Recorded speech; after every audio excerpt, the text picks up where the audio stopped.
Allora, per motivare la nostra affermazione che non bisogna fare la montagnetta nella moka, dobbiamo partire dall'acqua. Quindi, prima di tutto, come è fatta l'acqua? L'acqua è fatta da molecole, quindi nella nostra moka ci sono tante molecole d'acqua, tutte uguali. Queste molecole d'acqua hanno due atomi, sono formate da due atomi, un atomo di ossigeno e due atomi di idrogeno, che disegno così. Adesso dobbiamo vedere come è fatto l'atomo però.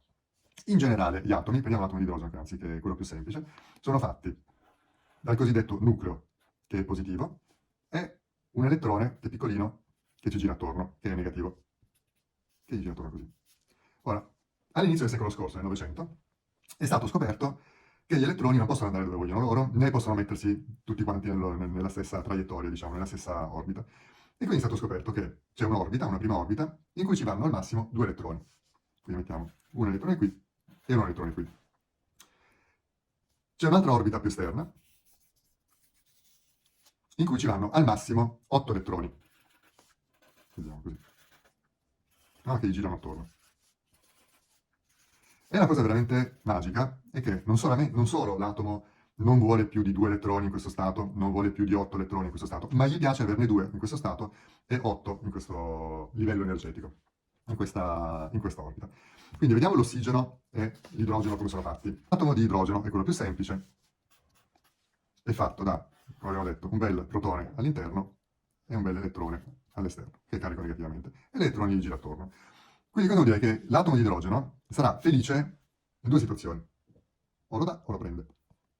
O dà via l'elettrone e quindi non ha più nessun elettrone in questo stato ed è contento perché non c'è niente. Oppure si prende un altro elettrone ed è contento perché così ha due elettroni in questo stato. Ok? Quindi diciamo che l'elettrone è o più 1 o meno 1. O è felice di dare via un elettrone o è felice di prendere un elettrone. Vediamo invece l'atomo di ossigeno. L'atomo di ossigeno è un po' più complicato. Ha ben 8, difficilissimi da disegnare, 1, 2, 3, 4, 5, 6, 7, 8, 9, 10, 11, 12, 13, 14, 15, 16. Ha 16 particelle all'interno del nucleo, di cui 8 sono cariche positivamente. Quindi è un po' ciccione, ha delle altre particelle che si chiamano neutroni, che sono neutre, appunto. E poi, visto che ha 8 protoni, avrà 8 elettroni in giro. Quindi avrà 2 e avrà 6. Questo è.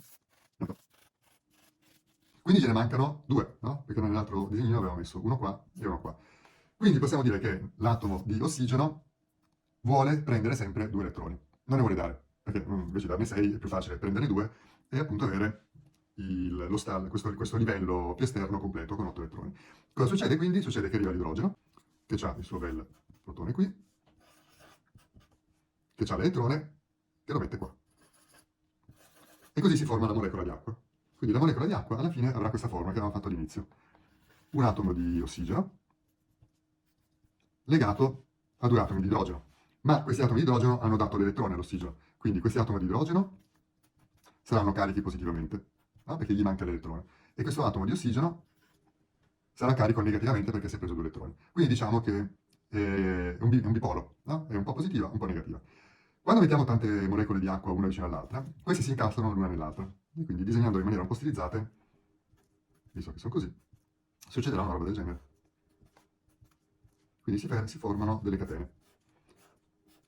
E l'acqua è unica in questa struttura. Quindi è l'unico elemento composto che ha queste proprietà di essere quasi cristallino, no? Anche allo stato liquido. Cosa succede quando riscaldiamo un liquido? Quando riscaldiamo un liquido gli diamo, è come se agitassimo tutte le molecole. Allora, se noi agitiamo queste molecole, immaginate tanti bambini che si prendono per mano, si agitano, si staccano. Quindi se agitiamo tanto il liquido, da stato liquido passiamo a uno stato gassoso, cioè cosa vuol dire? Che le molecole d'acqua se ne vanno ognuno per i fatti suoi, no? I bambini se ne vanno ognuno in giro. E passiamo allo stato gassoso, al vapore acqua. Quindi qua abbiamo 5 molecole di acqua tutte insieme. Qua abbiamo sempre 5 molecole di acqua, ma sono tutte separate, quindi occupano più spazio. Infatti quando riscaldiamo qualcosa, lo facciamo diventare vapore, quando riscalda l'acqua si espande molto. E questo è esattamente il principio di funzionamento della moka. La moka è fatta così. Qua c'è l'acqua, qua c'è l'imbuto, con il buco qua, e qua c'è il caffè. Cosa succede? Noi riscaldiamo, qua si forma sempre più vapore acqueo, che va in pressione, quindi un po' di acqua passa dallo stato solido qui allo stato gassoso qui, va in pressione e spinge l'acqua a passare attraverso il caffè e poi nel contenitore superiore della moka. Ora, troverà però un po' di resistenza a passare nel caffè. non c'è problema. Se la resistenza è poca, qua siamo intorno a 100 gradi, l'acqua bolle a 100 gradi. Non appena c'è un minimo di pressione, l'acqua tenderà a passare verso il caffè e andare poi nella parte superiore.